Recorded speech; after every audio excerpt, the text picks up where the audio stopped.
The only possible attitude toward out-of-control desire is a declaration of all-out war.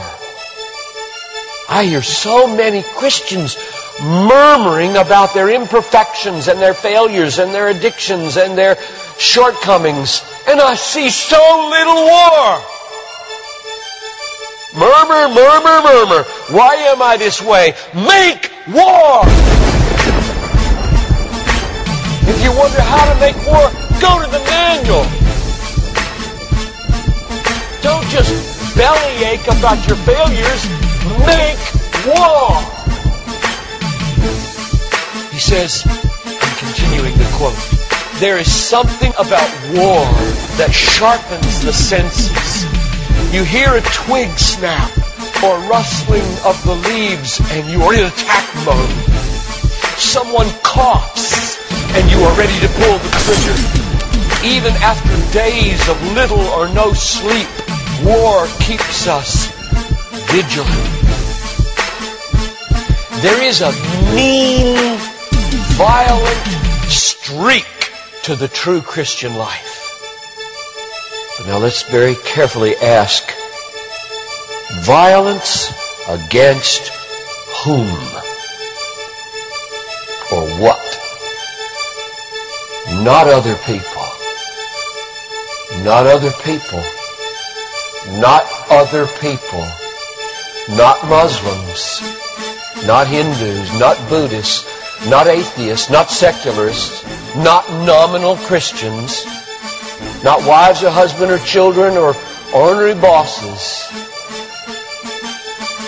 But on every impulse in our soul to be violent to other people. Violence, a mean streak in Christianity, against our own selves. And all in us that would make peace with sin and a settling in peacetime mindset. We make war on that in us. It's a violence against all lust in ourselves, all enslaving desires for food, caffeine, sugar, chocolate, alcohol, pornography, money, the praise of man, approval of others, power, fame. This is our enemy. This is where we make war. It is a violence against all racism in our souls, all sluggish indifference to injustice in our souls, a violence against all indifference to poverty and indifference to abortion in our souls. Did you know that in the warfare of Romans, Satan doesn't show up until chapter 16? We tend to think of spiritual warfare as this little thing where you find some way to pray or some way to lay hands on or some way to do a Satan thing. Well, that's important. Believe me, that's important. We war not against flesh and blood, but against principalities and powers and world rulers of this present darkness and spiritual hosts of wickedness in the heavenly places. That's important. But you know what? It's not nearly as important as this. Because the only foothold Satan has in your life is your flesh and your sin. Nobody goes to hell because of Satan. The only reason we go to hell is sin. Much more important than fighting Satan is fighting sin. This warfare in verse 13 is vastly more important than figuring Satan out. Get that. My biggest enemy is not Satan.